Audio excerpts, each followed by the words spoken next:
So that means we move into the next section where this guy, Bill Fosina, is supposed to talk about Southeast Asia and Vietnam, something we don't hear much about. I'm going to put on my old Air Force hat, so that when I talk about this, but I am not going to just talk about the Air Force in South Vietnam and Southeast Asia. We were all over the place, and we continue to be throughout the world. And I guess before I actually, and this pertains to it, we hear about the 101st Airborne in Poland. We hear about us sending additional jets to air fighters to Poland and what have you. Let me tell you, we don't send fighters or any aircraft to another country unless we send our ground crews with them.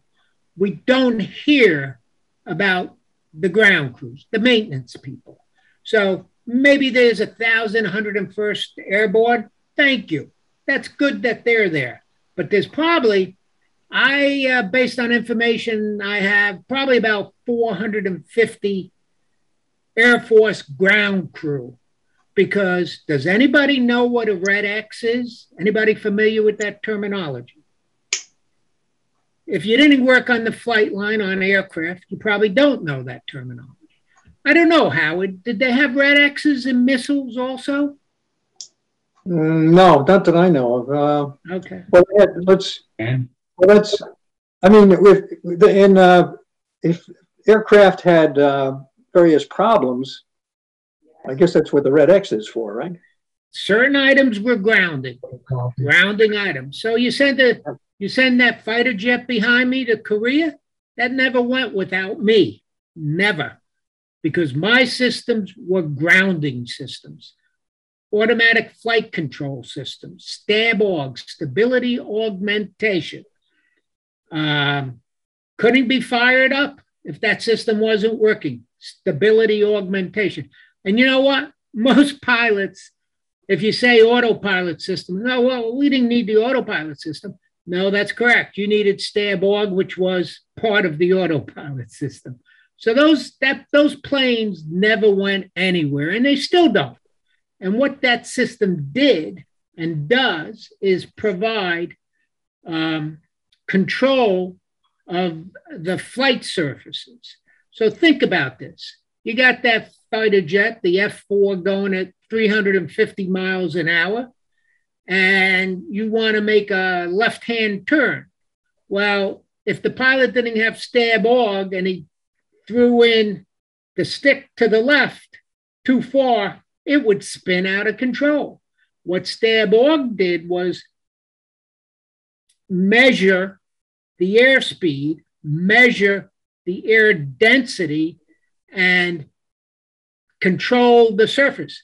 So that guy could throw it hard to the left, and it might only go a quarter of an inch. If he was doing 100 miles an hour, it might move 10 inches, the control surfaces.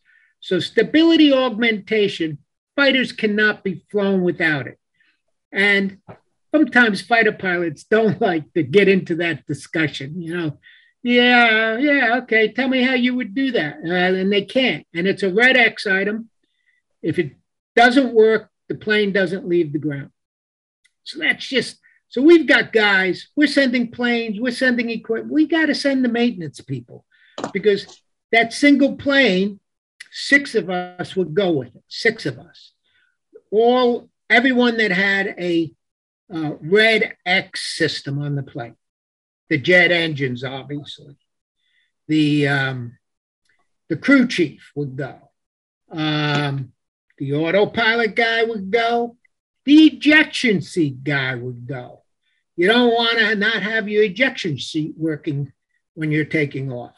So that's the first thing to know about the Air Force. And predominantly, I bring that up because Vietnam really was the first place where we started using fighter jets, fighter bombers, by the way. They weren't only fighters, fighter bombers. Vietnam, 1965. That's the first time we really used our fighter bombers in war. And so you take a guy like Bill Fosina, who was stationed in Okinawa at Kadena Air Base, 18th Tactical Wing. Here, I'll put on my other hat. Tactical Air Command. Very proud of it. We used to be called TAC fighters, TAC trained fighters. You know, we said that tongue in cheek. Yep. But so if I was getting TDY orders to go to Korea or Vietnam, not Thailand, but Korea or Vietnam, on Okinawa, we wore reflective tape on our uniforms so that we wouldn't get run down on the run, you know, whether it's on the runway, the taxiway, by either a jet or a Jeep. So we have reflective tape. But when you were going to Korea or Vietnam, you had to remove all that. You had to take off all the reflective tape. Also, you had to take off your patches. I don't know if you can see this, but that was, you know, we wore these tactical air command. You know, you wore it on your shoulder, on your breast pocket, etc. Pilots wore them, everybody wore them. And depending on what command you were in, they had to be removed. So you stripped your uniform down to basic issue, no designations on it. Your name came off it. And the reason for that was twofold. Well, the reflective tape was so you couldn't be shot on the flight line. You went to Vietnam, yeah, there were zappers, there were mortar attacks. Korea, not so much mortar attacks, but there were zappers. And so you did not wear anything that would allow you to be seen out there on the flight line. And those of us that did multiple TDYs, temporary duty services, we went often. Okinawa it could be one of two things, an unaccompanied tour or an accompanied tour. Accompanied meant you could bring your family with you and you would stay there. You were assigned there for 2 years. Unaccompanied tour was 18 months. Most first term enlisted people went unaccompanied. So a lot of times with the accompanied tours, you know, the guys had their families there. So most of us first termers, we would take the TDYs and we'd go. Now, you know, it was just, instead of having a guy be away for 30, 60, 90 days from his family, we'd volunteer and just say, we'll go. And we were happy to get off the island. We were just happy to get off the island. Now, one of the funny stories, I think of old Bob O'Shea telling about having to fly around with a couple of $100,000. Well, that plane behind me, it wasn't that exact F4, but we, one of the guys who used to rotate all the time to Korea, South Korea, of course, he was a photo specialist. So some of the planes we sent up to Korea were photo recon planes. He had a girlfriend up there. I don't know how, you know, where it ever ended up, but he had a girlfriend up there. And he wanted to, there was no BX in Korea. There was a BX on Okinawa.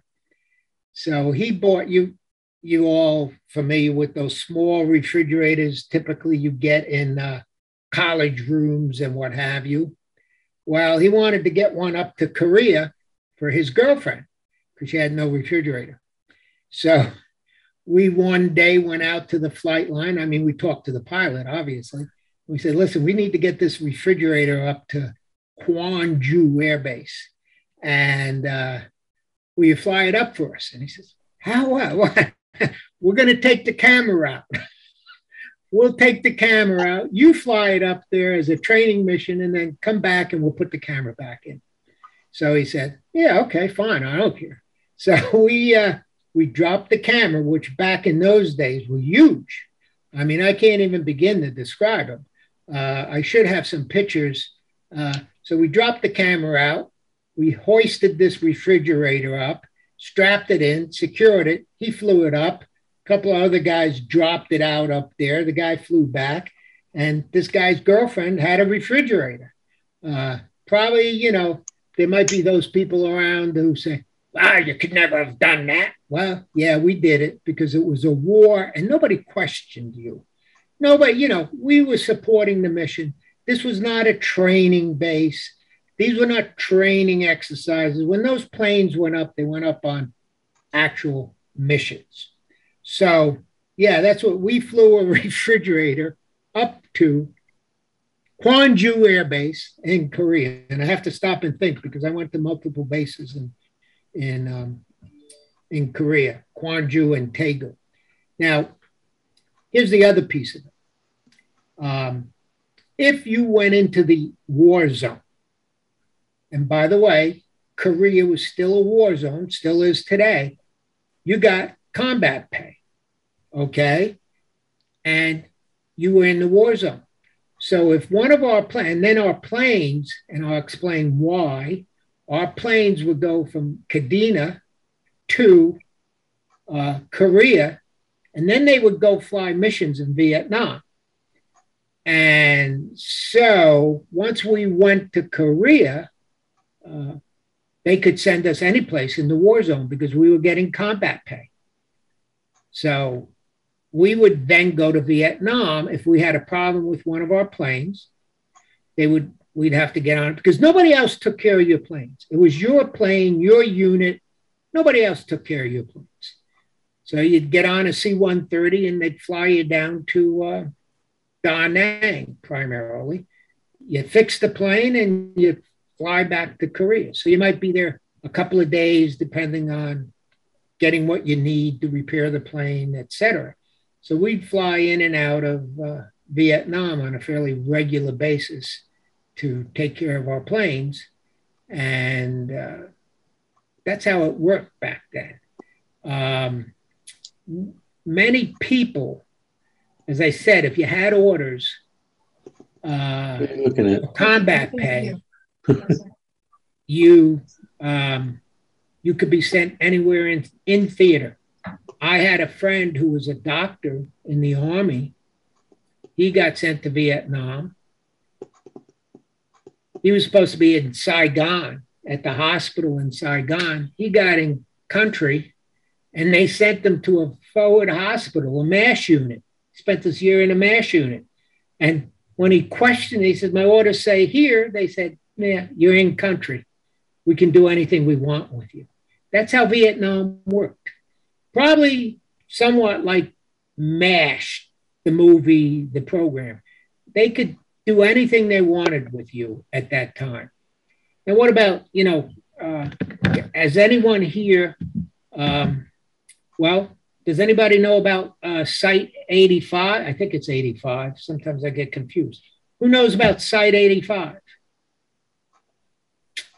Interesting, right? Site 85 was a radar station in Laos with 10 airmen, get it, airmen, no army. By the way, Daegu, we had nobody else on the base.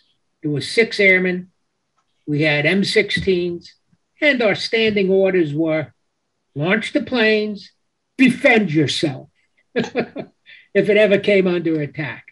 Well, you know, and that time in Korea, it was known, if you look at the history books now, they call it the Second Korean War, from roughly 65 through 70. I mean, they were putting pressure on us in Korea because of Vietnam, trying to defend or reduce our manpower for Vietnam by having to put pressure in Korea, having to watch 2 fronts at the same time. But, you know, Site 85 was a radar site in Laos, 10 airmen. At first, they had no weapons. because Laos was a neutral country and they weren't allowed to have weapons by agreement. Finally, they did get them M16s, and it was supposed to be, and you can see pictures of it on the web, Google it or what have you. It was supposed to be impenetrable because it was surrounded by mountains and what have you. Well, the Viet Cong figured out how to penetrate it, and they attacked it one night. 9 guys got out on a helicopter because one master sergeant stayed and fought them so the other guys could get on the helicopter. And he got wounded, killed when he tried to get on the helicopter. Couldn't get it, He was the only guy with an M16 trying to hold back the Viet Cong, and he got killed. Etchenberger. His name is Master Sergeant Etchenberger. Now, here's what's key about this story. This was 1965. That was a top secret mission. We had a lot of secret missions, top secret missions in Vietnam that no one knows about, even to this day. His family was told that he was killed in a training accident. So typically, if you hear somebody's been killed in a training accident, you might want to question it. But in 1999, the survivors used because 50 years, it has to be at least 50 years, they used the Freedom of Information Act and proved that he had been killed defending the base. He was awarded the Medal of Honor for that action. Who knows about what the Air Force did?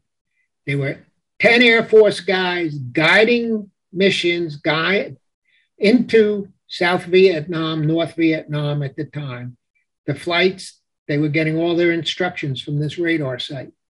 And this guy lost his life and got a Medal of Honor ultimately, but nobody, for 50 years, it was top secret. And they wouldn't announce because they did what was called sheep dipping. It means they take you as it was like the Flying Tigers. You had to resign from the Air Force. They put you on a government contractor license and you went in. So these guys were all volunteers, and so he got out. And you can look him up. So let's go with another. Let me ask, Da Nang. I think we've all heard the name Da Nang Air Base, a pretty familiar name from Vietnam. What was the nickname of Da Nang Air Base?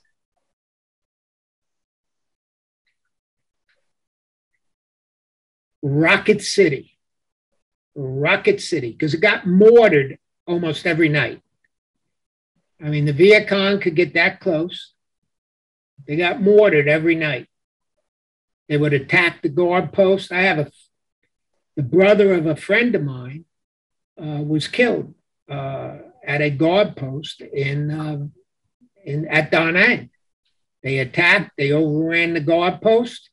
And there was hand-to-hand combat, and he got killed. And he was in the Air Force, by the way. The Air Force pulled the guard duty, just like everyone else at Da Nang and these other bases. It's just, that's what it was like. That's what Vietnam was like. Now, a little bit, I could go into any one of these subjects in great detail, but let's just, for a minute, this amazes me. Back in the day, and we did a lot of photo recon work. If we wanted to get pictures of someplace, an action, an after action, we'd send an F4 down. And it would take about 2 days. You launch the plane, they'd go down, take their pictures, come back, you get the film out. And I wasn't a film guy, I'm just talking about what the film guys would do. They'd get it out, they'd develop it. That might take a whole day, a day and a half. And then they'd be given to the analysis people, and they'd analyze them. And then they'd get the report as to what was going on. Today, this is the I just love technology. Today, well, it takes as long as it would take to get to Vietnam from Okinawa, let's say. So how long does it take to fly that mission? Oh, and by the way, they don't even have to come back. It's digital. It's all transmitted up the satellites and transmitted back to the analysis people, wherever they may be. And they could be any place in the world today. So that's what's changed with technology, is when you apply the digital age to our technology, it's just really amazing what we can and cannot do. So let me just, I'm going to wrap it up here, but I want to just, and I could talk, there's other subjects. Is anybody familiar with the Ravens? And I kind of hope maybe you will go dig into this a little bit, but I'm more than happy to go into depth on any of these subjects in the future. But consider the Ravens. Anybody know the Ravens?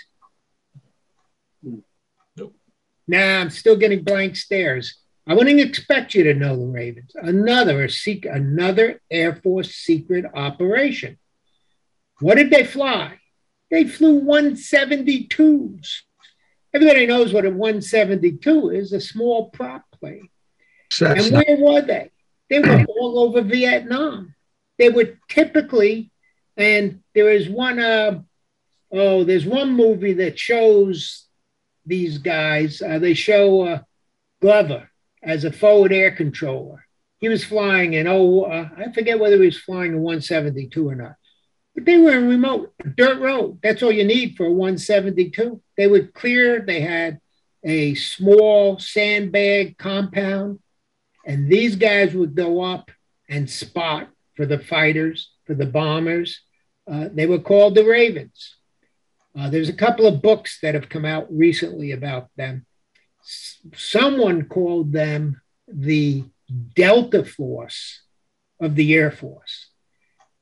172s, maybe 5 to 10 guys, a remote location, and a single plane, a single prop plane that could go out and spot. And all they had was rockets on them that they could shoot to mark a spot where bombs or fighters, napalm was needed. So that's the Ravens. I mean, again, there's a lot of detail there. But Bill, I have a question. I had a friend at work who, I don't know if he was in that, but he told me that he was a support person for these forward control light planes, and they put a heavy steel plate on the bottom because they get snipers shooting up and injure them on the bottom of the plane. Yeah. Well, that could be the O-10, or it could have been. Okay, one more quick story. And when we went into Cambodia, everybody talks about the Cambodia incursion by the Army. Well, you know who was there first? I had somebody ask me this morning. He said, who gets there first? You know, when we go, you hear about the Marines. I said, it's the Air Force. We're always there first. We are the guys there first. Don't kid yourself. Maybe in World War II, the Army might have been there first, and the Marines in the Pacific, but that's all changed. We're the guys there. So, and even look at what's going on today. They want to clear the airspace, right? They're not asking for troops. They want the airspace cleared. But, you know, I can tell you exactly, May 1970, around the Cambodia incursion, they being upper command of anybody that, again, was in already over in Southeast Asia, and they came looking, can you speak French? We need forward air controllers. When you be the pilot, you're going to be the guy sitting in the right-hand seat or in the back seat to talk to the Cambodian troops because they speak French. They don't speak American.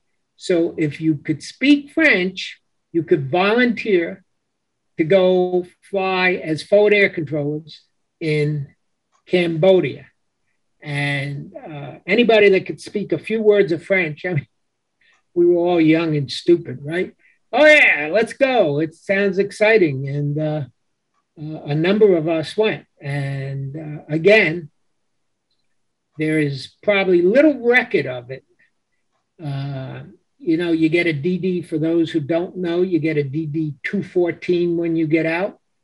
And I was even talking to one of my VFW comrades, and I said I would talk a little bit about more than just the Air Force. But my VFW buddies, just Wednesday night, and he came back. He was in tanks. So when he came back from Vietnam, he got into his base at about 2 a.m. in the morning, ready to be discharged. But he had hearing problems. So they said to him, we can discharge you and you can go home, which is what everybody wanted to do. He said, we can discharge you, or you can sit around here for a week because the audiologist and the eye nose ENT, they don't come in, they won't be here for another week. So it's 2 a.m. in the morning. And like 99% of the people, he said, are you kidding me? It's called medical hold. And he said, are you kidding me? Just give me my DD 214. I want to get out of here. And, you know, no one even looked at their DD 214s. So they, you know, just give me the piece of paper. I'm out of here. And he left. Today he has extremely bad hearing problems, and because he was in tanks, and he's trying to get VA medical coverage for his hearing loss. And because he had said, well, I don't want, you know, no, just say it's fine, I'm out of here. They're fighting him. The fact that he was in tanks and everything else, which kind of proves, you know, the problem, he's still having trouble. So a lot of, you know, everyone, it wasn't like I'm sure World War II, everyone wanted to get home too, but they came back on ships, thousands and thousands, right? Those of us who served in Vietnam, Southeast Asia, we came back on planes and got in at all crazy hours. I'll tell you about my return trip, and then I'm going to end this. And this will cover a little bit about Vietnam. So I leave. We fly back. Travis Air Force Base. We land at Travis Air Force Base. And everybody's got, you know, connecting flights to get home. I had to go cross country. Well, and I'm going to say hippie, don't know that for a fact, but that's who was doing this kind of thing, called in a bomb threat to the Travis Air Terminal. So our plane, we sat there. They kept it cool. They kept it running. But we sat out on the tarmac for at least a couple hours. You know, maybe it's just age that makes me want to say 4 hours. I don't remember. But we sat out on the tarmac at least 2 hours, which meant everybody on that plane missed their connecting flights. So, because someone had called in a bomb threat. That was the welcome home we got. It wasn't as bad as some others, but still, to this day, I hate hippies. I had to take a red eye home that night instead of getting on like a 3 o'clock in the afternoon flight or something. And, you know, when you've been away for 18 months, seems like you want to get home as fast as possible. That's a little bit about Vietnam. It's a little bit about that fighter jet behind me. It's a little bit I mean, as I said, I can go into a lot of detail on any one subject, but I just figured I'd give you an overview. So that's a wrap. Mm-hmm. Well, thank you, Bill. That's very interesting. I looked up the Ravens, Ravens recruitment. Recruiting for the Ravens began when Air Force personnel reported for duty assignments in Vietnam. Forward air controllers beginning a tour in Southeast Asia were told as a part of their orientation briefing that halfway through the year's tour of duty, they were eligible to volunteer for special duty through the Steve Canyon program. To be accepted for Steve Canyon, a pilot had to have a minimum of 4 months combat duty, 60-day service as an FAC, 100 hours flight time as a fighter pilot, 750 hours flying time overall, and 6 months remaining in his tour. Those who volunteered did so with no knowledge of their destination. After screening by the 56th Special Operations Wing, they received temporary duty orders and were sent to the U.S. Embassy in Laos. There they were stripped of all military identification and gear, supplied with USAID identification, and garbed in civilian clothing to be worn at all times. The screening system tended to select experienced and aggressive FACs. They belonged only tangentially to the U.S. Air Force because the ambassador controlled all U.S. military activity in Laos. So they were actually under the ambassador of Laos. There you go. Yeah, I don't think I had read that specifically about how they got assigned. The requirements, etc. But that's interesting too. Yeah. I mean, I know more about their missions than there, but that's interesting. Thank you. So there's, all I'm saying is there's a lot of stuff that went over there that nobody knows about, still just coming out. I'll tell you one other thing, and if anybody in this phone on this call, I was stationed on Long Island at Suffolk County Air Force Base. This was my first duty assignment. That's out in the Hamptons, by the way. And I got there in August, so it wasn't all that bad of a duty assignment. But in November, we went on alert. We went to DEFCON 2. This was all secret. We all got sent back. I was living off base. We all had to report back to base, on base, had to be on base. We were at DEFCON 2, we were told. Our alert birds, and we had 101s there, which had nuclear capability. The pilots, the alert birds, the pilots had to sit in the birds for 2 hours at a time, and they rotated them. And then the rest of the flight, everybody was, the pilots, et cetera, were in position. But we were at DEFCON 2. DEFCON 2. I keep saying that, I know, because that's DEFCON 2 was, we were ready to go to war. And it was all secret. Being at that time, I was only in E3. Nobody was telling me what was going on other than we were there on DEFCON 2, and that was 1969, November of 1969. And I would love I keep saying I should, under the Freedom of Information Act, find out why and what happened. Now, I've read a book called Blind Man's Bluff about nuclear submarines, which the book, all the stories in it are still classified, but the authors were able to put stuff together by talking to multiple people. And one of the stories in that book is about November of 1969.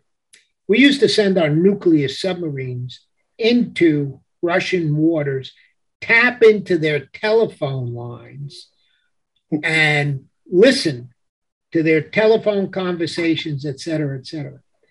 In this book, is a story about one of those subs on its way out, because they was running silent, they collided with a Russian sub in Russian waters.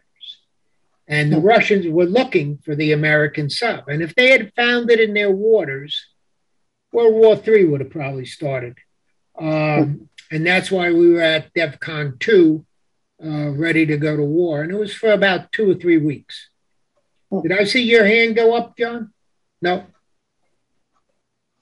I got a question. Go ahead. Toby, yeah. The swap for the camera with the refrigerator, were they expecting any pictures from that camera? I mean, I guess not. Or didn't care, or did they say malfunctioned and they couldn't get any pictures? But, the story behind it. I don't know. They were cool pictures anyway. I don't know. I don't think so. Bill, I had a question.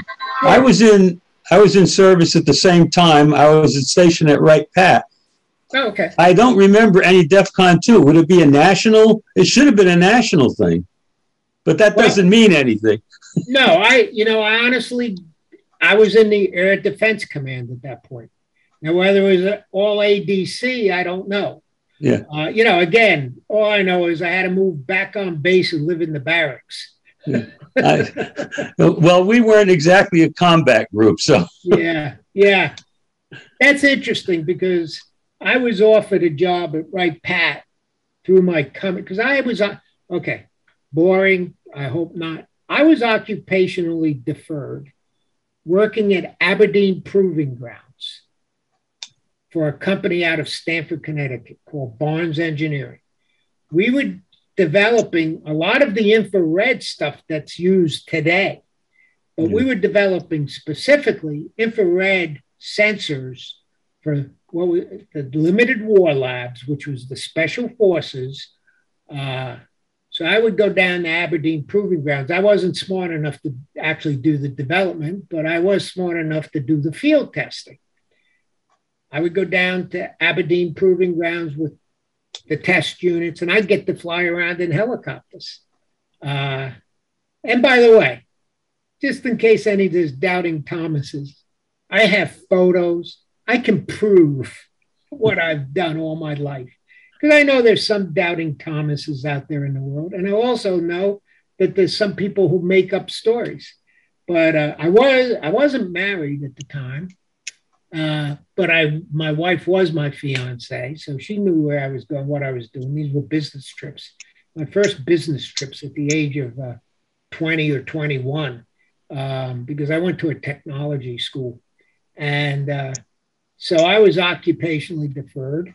We worked on the X-15 infrared horizon centers, and this pod that would be mounted on the bottom of helicopters because the crews didn't know they were being shot at till they got hit. You couldn't hear anything in a helicopter. So I got to fly around in Hueys and Cobras and what have you.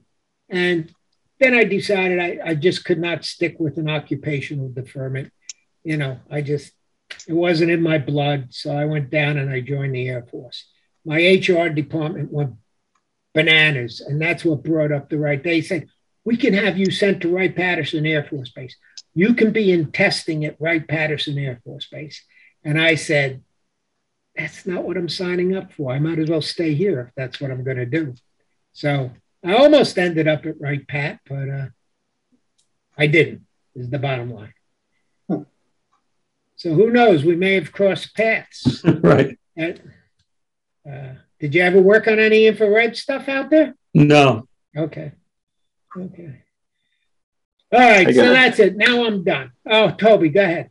Yeah, I got a comment about the DEFCON 2. I don't know how true it is, but they say at one time Nixon was trying to influence either the peace negotiations or the course of the war by playing a crazy president, just like Putin is waving his nuclear stuff, saying you're going to see a conflagration like you never expected and can't imagine.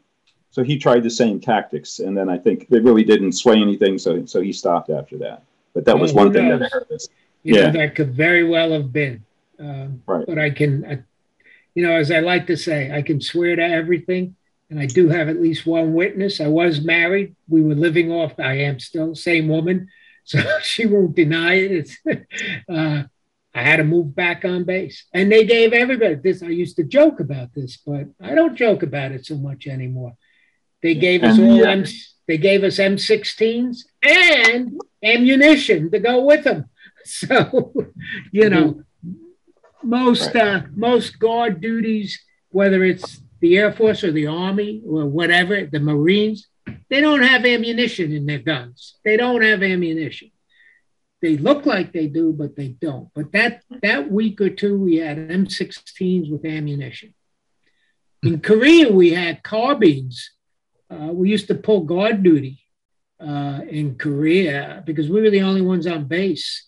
My biggest fear sometimes, particularly in Daegu, was I slept in the prefab barracks that was built for about 100 people during the Pueblo crisis. And a lot of the guys used to spend their nights downtown. I don't know what they were doing. I don't want to know. None of my business. But I was married. I slept in the barracks. I'd be the only guy in the barracks. I'd be worried about getting mugged. No barracks guard, no nothing. So anyway, that's all I got. Okay. Thank you, Bill.